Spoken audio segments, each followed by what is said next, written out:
kita akan bersama sharing ya, atau biasa disebut dengan pendelana kita, tapi secara sederhana ya. Karena itu Alkitab saya kira sudah semua membukanya dalam Mazmur 69 ayat 14 sampai ayat 19. Terlebih dahulu saya ajak kita berdoa. Ya Tuhan Allah, firman Tuhan adalah pelita dan suluh bagi kaki dan langkah perjalanan hidup kami. Oleh firman Tuhanlah kami boleh mengetahui dan mengerti apa yang Tuhan kehendaki atas kehidupan kami. Dalam persekutuan ibadah pekan keluarga Minggu Advent ini, mengunjungi keluarga kami di sini, keluarga Pak Rito, firman Tuhan kami akan baca dalam Mazmur 69 dan 14 sampai 19. Kami mohon supaya ketika kami baca, kami dengar, kami renungi, boleh kami mengerti untuk kami lakukan. Karena itulah berilah kepada kami akal budi, hikmat dan pengertian. Roh Kudus memenuhi kami sekalian di persekutuan ini. Di dalam nama Tuhan Yesus Kristus firman yang hidup kami berdoa. Amin. Ya, mari arahkan perhatian kita pada Mazmur 69. Dibaca ayat 14 sampai pada ayat yang ke-19. Saja kita berkonsentrasi. Saya akan membaca bagian ayat 14, ayat 15. Nanti Bapak Ibu, Saudara, adik-adik dan seterusnya berbalasan ya. Mari fokus pada Mazmur 69 ayat 14 sampai ayat 19. Berbalasan kita akan membaca. Saya mulai membacanya. Ayat 14. Tetapi aku berdoa kepadamu ya Tuhan, pada waktu Engkau berkenan, ya Allah. Demi kasih setiamu yang besar, jawablah aku dengan pertolonganmu yang setia. Semua. Lepaskanlah aku dari dalam lumpur, supaya jangan aku tenggelam. Biarlah aku dilepaskan dari orang-orang yang membenci aku, dan dari air yang janganlah gelombang air menghanyutkan aku, atau tubir menelan aku, atau sumur menutup mulutnya di atasku. Jawablah aku ya Tuhan, sebab kasih setiamu baik. Berpalinglah kepadaku menurut rahmat-Mu yang besar. Janganlah sembunyikan wajah-Mu kepada hamba-Mu, sebab aku tersesat. Segeralah menjawab aku. Datanglah kepadaku, tebuslah aku, bebaskanlah aku oleh karena musuh-musuh. Ya, terima kasih kita sudah bersama membaca bagian firman Tuhan berbalasan dalam Mazmur 69 ayat 14 sampai 19. Sebelum masuk sharing, saya akan mengantar kita terlebih dahulu untuk pemahaman secara singkat dalam bagian firman Tuhan. Di sini pemazmur dia menyampaikan satu alasan, celaan, noda yang dialami. Karena apa? Karena cintanya, kasihnya terhadap Tuhan. Nah, ini luar biasa. Walaupun dalam kehidupannya ia mengalami pergumulan, sakit, penyakit, apapun pergumulan yang ia hadapi, persoalan dalam kehidupannya, tetapi dia tetap cinta Tuhan karena Tuhan itu sudah terus mencintai dia. Nah, ini penting untuk kehidupan kita di era disrupsi ini, supaya jangan sampai kita jauh dari Tuhan, jangan tidak mencintai Tuhan. Nah, di sini pemazmur secara jelas menyampaikan bahwa dia memohon ketika ada musuh-musuh yang begitu banyak ya, yang hendak melawan dia, bahkan mau membinasakan dirinya. Apa yang ia lakukan? Ia memohon kepada Tuhan supaya masalah yang ada ini menjadikan orang-orang yang lain yang tentu berharap pada Tuhan dalam hidup ini, saling mendoakan dalam hidup ini, dia bisa terluput dari celaan, dari hinaan dari orang-orang yang selalu mau menghadang dia, memusuhi dia. Dia percaya bahwa kehadiran Allah itu ada di tiap detak denyut jantungnya. Nah, itu dia percaya, itu dia imani. Nah, oleh karena itulah pada kesempatan ini saya tidak panjang lebar menjelaskan, kita perlu share bersama. Siapapun bisa menyampaikan. Saya tidak pernah bilang nanti oh salah itu, nah. Karena saya mau kita ini belajar, ya, belajar memahami firman Tuhan. Di sini mari kita di Minggu Advent, minggu-minggu penantian ini, kita akan melangkahkan kaki kita untuk terus berjuang dalam hidup ini. Mari kita bersama sharing. Sharing yang pertama, mari kita lihat dalam pertanyaan yang ada. Seperti apakah kehadiran Allah dalam hidup kita? Nah, ini masing-masing pasti punya pengalaman dalam hidup ini, ya. Seperti apa kehadiran Allah dalam kehidupan kita? Kemudian yang kedua, bagaimanakah kita mewujudkan tekad hidup untuk melangkah dan berjalan bersama Allah? Itu.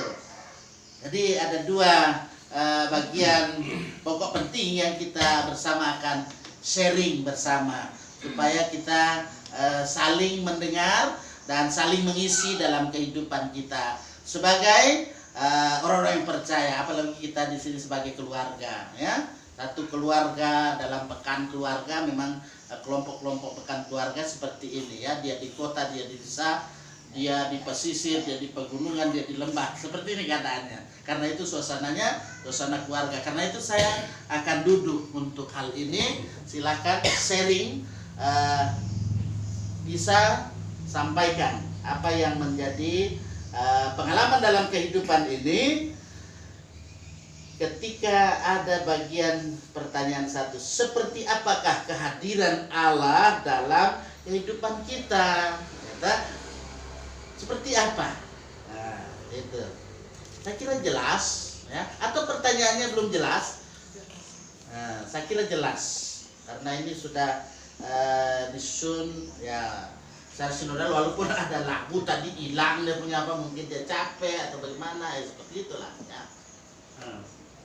Ada berapa kalimat, ya. Tapi kalimat-kalimat yang Bapak Ibu, saudara, adik-adik mau kalimatkan silakan, bebas, ya. Bebas. Aku bahasa Bali tadi mesti sing mapo sing Tuhan itu dia mengenal seluruh bahasa yang ada, ya. Seluruh bahasa yang ada di jagat raya ini. Lebih apa lagi? Bahasa menunjukkan bangsa. Silakan, siapa yang mau menyampaikan terlebih dahulu? Saya tidak menunjuk, jangan nanti berikut menyot tunjukkan Pak Pendeta wonten nyot tekonya sing tadi kita nah makanya nyen kan, silahkan kene badan sharing mau masuk dalam pemahaman Alkitab. Silakan, ada? Terima kasih. Ya, silakan. Malam hari ini kita bersama memahami pokok pembacaan kita dalam Mazmur 69 ayat 14 sampai dengan ayat yang ke-19, di mana dalam Mazmur Daud, yaitu dalam doa dalam kesesatan. Tentu dalam kehidupan kita sebagai umat yang percaya kepada Tuhan, bahwa hari-hari hidup kita tidak terlepas dari berbagai macam pergumulan, persoalan hidup yang kita alami. Tentu kita akan ketika menjalani kehidupan kita di tengah-tengah keluarga, ketika kita menghadapi berbagai macam pergumulan, tentu kita akan merasakan bagaimana kehadiran Tuhan di dalam kehidupan kita. Tuhan itu setia, Tuhan itu senantiasa selalu menuntun, mengarahkan kehidupan kita jika kita dengan sungguh-sungguh datang kepada Tuhan di setiap pergumulan kehidupan kita. Jadi ketika kita bersandar kepada Tuhan, tentu ada satu pengharapan di dalam kehidupan kita, karena Dialah satu-satunya penolong ketika kita mengalami berbagai macam pergumulan kehidupan di setiap keluarga kita masing-masing. Dan yang kedua, bagaimana kita mewujudkan tekad hidup untuk melangkah dan berjalan bersama Allah. Tentu kita punya komitmen bahwa bersama Tuhan itu pasti ada damai dan sejahtera.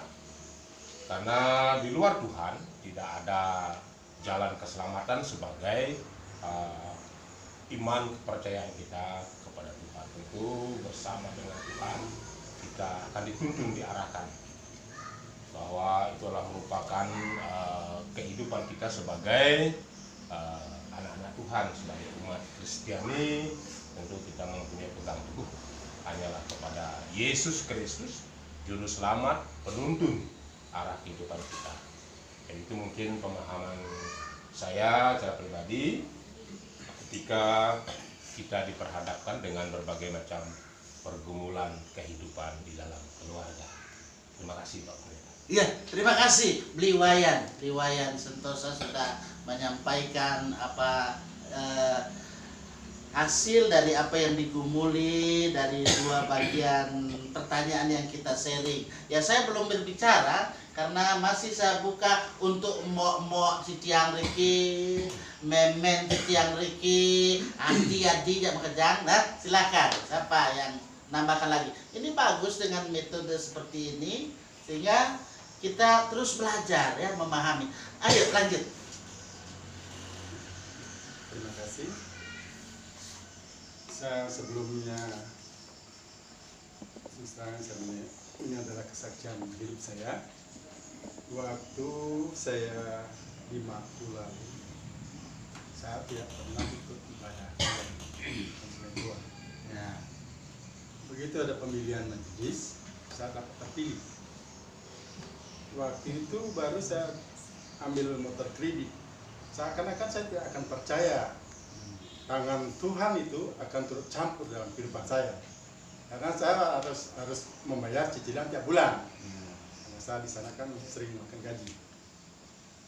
Nah, yang saya alami, cobaan yang pertama, motor itu belum berapa bulan meledak ketuban, meledak tapi tidak pecah.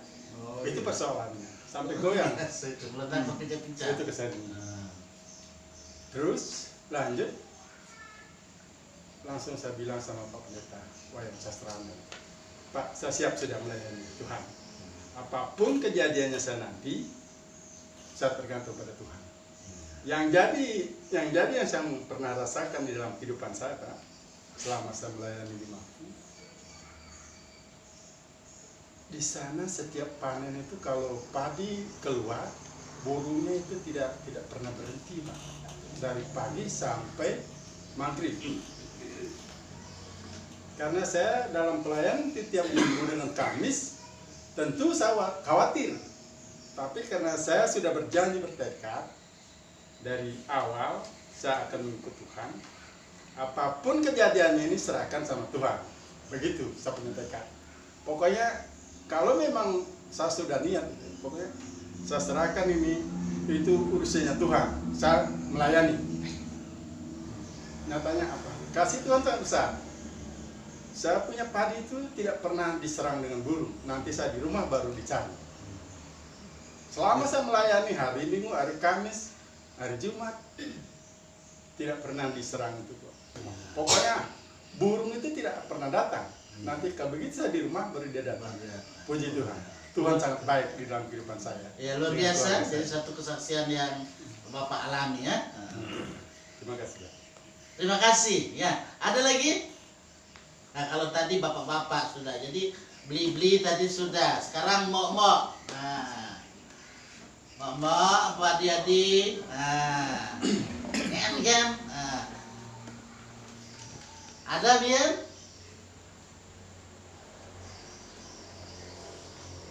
Muncul kan malu.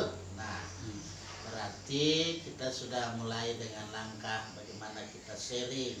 Mudah-mudahan ke depan akan lebih baik lagi ya. Jadi apa yang disampaikan oleh Bli Wayan Santosa, apa yang disampaikan juga oleh Bli Pak Putu, itu jadi bahwa sesungguhnya hidup kita itu ketika ada dalam tangan Tuhan, ya pasti Tuhan beri solusi, ya. Sing berarti mengikut Tuhan, sing ada tantangan, liu tantangannya, pelih ban orang menjadi nak Kristen aman. Semakin kita menjadi orang yang beriman mengikut Tuhan Yesus, semakin banyak tantangan. Harus semakin berani kita maju pantang mundur. Ibaratnya cara pepohonan toh. Pepohonnya punya napo misalnya nganti yo tekah pedidin itu tegak, ada angin barat cek ngolet. Nah, tapi kuat prakar cara punya duren sekitar. Nah, ini kan anu ne. Jadi sehingga kamapo biasa buahnya anu kan dia tulung tuh karena memang waktunya tulung gitu. Yen banding itu saja padangnya beten nanti biasa kan biar angin barat ya beten tilahnya pontuan ya seperti itu. Jadi kita ya di kelompok pekan keluarga di minggu masa menantikan yang pertama, jadi ada dua peristiwa yang kita ikuti ini dalam masa penantian ini. Yesus lahir ke dunia yang kita akan rayakan, itu yang disebut dengan Natal. No problem, tidak ada masalah karena dia sudah datang ke dunia ini. Tapi masa parusia, parusia itu adalah masa kedatangan yang kedua kali yang perlu kita persiapkan diri kita. Karena ada begitu banyak tantangan kita ke depan ini, ya. Seperti pemazmur tadi, musuhnya banyak, tapi dia tidak cari musuh, ya. Malah dia doakan, ya. Dia berdoakan supaya dalam hidup ini dia dimampukan untuk menghadapi tantangan hidup ini. Karena itu kita harus senantiasa belajar dari bagian firman Tuhan ini. Datanglah selalu kepada Tuhan, ya. Datang ke hadirat Tuhan dengan itu seperti itu. Sehingga dalam hidup ini seberat apapun tantangan yang namanya kita hidup di dunia, apapun keyakinannya, apapun agamanya, pasti dia menghadapi tantangan. Tapi kita bersama Yesus, seperti Dewayan bilang, ada solusi, ya. Di Pak Putu bilang seperti itu juga, ada solusi yang Tuhan akan tunjukkan dalam hidup kita. Karena itu kita selalu berdoa, jadilah Tuhan kehendak-Mu. Tidak memaksakan kita punya kehendak. Lain kali kan kita memerintah Tuhan. Tuhan, kalau saya ini, kenapa Tuhan tidak tolong? Itu namanya perintah. Dikira Tuhan itu DP kacung. Tuhan bukan kacung kita. Tuhan itu ya akan menyatakan yang terbaik dalam kehidupan kita. Karena itu setiap kali kita memohon dalam doa kita, jadilah kehendak-Mu. Jangan kehendak kita sendiri yang jadi, melainkan kehendak Tuhan. Amin. Amin. Nah, ketika ini kita nyatakan terpujilah Tuhan Allah dalam Yesus Kristus dalam Roh Kudus. Jadilah Tuhan kehendak-Mu. Jadilah Tuhan